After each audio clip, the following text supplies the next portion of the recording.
सासू माँ बदल गई। कहानी उस घर की है जहाँ बहू और बेटी को एक माना जाता था, लेकिन फिर अरे शिखा बेटा, तू रसोई में क्यों घुसी रहती है? जा, रोटी मैं बना लूंगी। नहीं नहीं माँ जी, आप बैठिए, बस सारा खाना बन ही गया है। श्वेता को बोल देती हूँ, वो खाना लगा देगी सबका। सॉरी भाभी, मेरे पास वक्त नहीं है। माँ, मुझे पैसे देना, पार्लर जाना है। हाँ हाँ चली जाना, भाभी को भी ले जाना। वो भी जाने को बोल रही थी पार्लर, पर पहले ना मदद कर दे उसके खाना लगाने में। देख माँ, वो बहू है, उसे बहू रहने देना, इतना सर पर मत चढ़ा भाभी को। श्वेता, ज्यादा मत बोला कर। बहू और बेटी में कोई फर्क नहीं होता है। जा जाकर काम कर। ननद को माँ का भाभी से इस तरह प्यार करना बिल्कुल अच्छा नहीं लगता। वो बार बार किसी न किसी तरह माँ को भाभी के खिलाफ भड़काती रहती, लेकिन कोई फायदा ना होता। एक रोज, अरे बेटे किशन, जा बहू को कहीं घुमा कर ला, सारा दिन घर में काम करती रहती है। हाँ हाँ माँ, हम लोग जा रहे हैं ना गोवा। अच्छा जी, भाभी ने तो हमें बताया भी नहीं।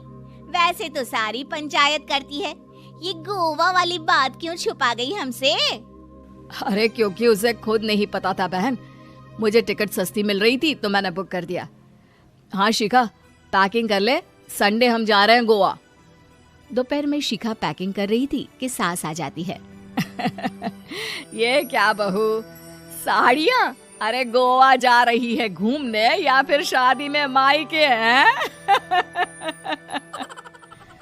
माँ जी, ऐसा कुछ है ही नहीं, समझ में नहीं आ रहा क्या रखूं कपड़े में। अरे तेरी और श्वेता की साइज तो एक ही है, उसके कुछ मॉडर्न कपड़े ले ले, आकर लौटा देना। हाँ माँ जी, ये ठीक रहेगा। शिखा श्वेता के पास जाती है और उससे कपड़े मांगती है।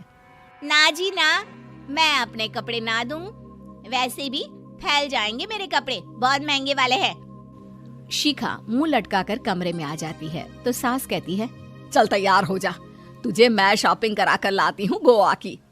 बस फिर क्या था, सास बहू निकल जाते हैं मार्केट और एक से बढ़कर एक ड्रेस खरीद कर घर आते हैं। पहले बता देती कि नए कपड़े दिलाने वाली है भाभी को, तो मैं अपने ही दे देती ना भाभी को, मुझे दिला देती नए कपड़े।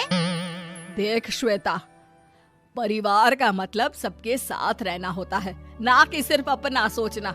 वैसे भी तुझे अच्छे संस्कार सीखने चाहिए। और रही बात कपड़ों की, तो शिखा, आज से घर पर भी तू मॉडर्न कपड़े ही पहनेगी। कोई जरूरत नहीं है ये साड़ी वाड़ी लपेटने की। अब क्या था, घर पर श्वेता और शिखा एक जैसे रहते। एक बार पड़ोसन आती है। अरे बेटा, अपनी माँ को तो बुलाना, जरा बात करनी है। शिखा सास को बताती है और रसोई में चली जाती है। ये आपकी बेटी बहुत बड़ी हो गई है, इसके लिए एक रिश्ता है, कहो तो बता दूं। ये बेटी नहीं बहू है, घर में सब एक जैसा ही रहता है। वैसे मेरी बेटी भी बड़ी हो गई है, कोई रिश्ता हो तो जरूर बताना। पड़ोसन रिश्ता लेकर उन लोगों के घर आती है। तब श्वेता की होने वाली सास कहती है, तो ये घर है, कितने मंजिल का है? और ये बहू ने आपकी क्या पहन रखा है, जीन्स टॉप? अरे भाई, साड़ी वाड़ी नहीं है क्या इसके पास? देखिए, सर्दी है तो साड़ी में बहू कैसे मैनेज करती, वैसे पहनती है साड़ी भी। देखिए, हम लोग ठहरे पैसे वाले लोग, कोई कमी नहीं है हम लोगों के पास पैसों की, बहुत पैसे हैं, जमीन, नौकर चाकर, कार, सब कुछ है, लेकिन घर में संस्कारी बहू चाहिए। समझ रही हैं ना आप? सास कुछ कहती कि श्वेता बोल पड़ती है, हाय रे, नौकर चाकर से लेकर जमीन, कार, पैसा, हाँ, मुझे रिश्ता मंजूर है मुझे। अरे रुक जा श्वेता, मैं बात कर रही हूँ ना। देखिए, हम लोगों के घर इतनी आजादी नहीं मिलेगी। अरे हाँ कर देना माँ, हाँ कर दे जल्दी से। सास क्या करती, बेटी की शादी ऐसे घर में कर देती है जहाँ ना उनके विचार मिलते हैं और ना ही आचार। शादी के बाद एक रोज फोन पर, श्वेता बेटा, एक बार घर आ जा, बहुत दिल करता है तुझे देखने का। माँ, वो घर पर बहुत काम होता है, कैसे आऊँ? बड़ा घर है, लेकिन आने जाने वालों की लाइन ही लगी रहती है। बेटा मैं तो जानती थी उस घर का हाल, लेकिन तू ही नहीं मान रही थी। माँ देख, हर घर का यही हाल है। तेरी बेटी को यहाँ घूंघट हटाने की परमिशन नहीं है और एक तरफ भाभी स्कर्ट पहनकर घूम रही है। बेटा मुझे क्या पता था कि मेरी बेटी को ससुराल के नाम पर पिंजरा मिल जाएगा। अच्छा माँ, फोन रखती हूँ, सास को गर्मा गर्म रोटी खिलानी है। तुम लोगों की तरह नहीं कि एक रोटी बनाओ, एक सब्जी बनाओ, फिर सारा दिन फ्री होकर घूमो। सास फोन तो रख देती है, लेकिन सोच में पड़ जाती है कि एक तरफ बेटी जिसे कोई आजादी नहीं, वहीं दूसरी तरफ बहू जिसे देखकर लगता ही नहीं कि उसकी शादी भी हुई है। अगले रोज। शिखा, अरे ओ शिखा। हाँ माँ, क्या हुआ? कुछ चाहिए आपको?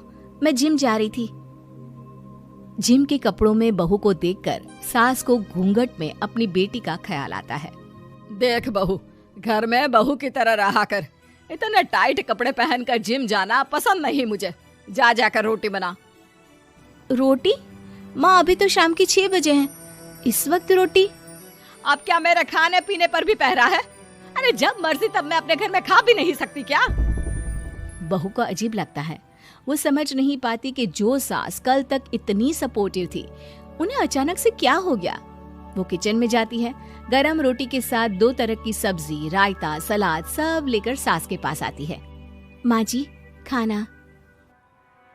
इतना सारा खाना? राक्षस समझा है क्या मुझे? रोटी मांगी थी मैंने गर्मा गर्म बस। पर माँ जी, रोटी खाती किससे आप? सब्जी तो बनानी थी ना।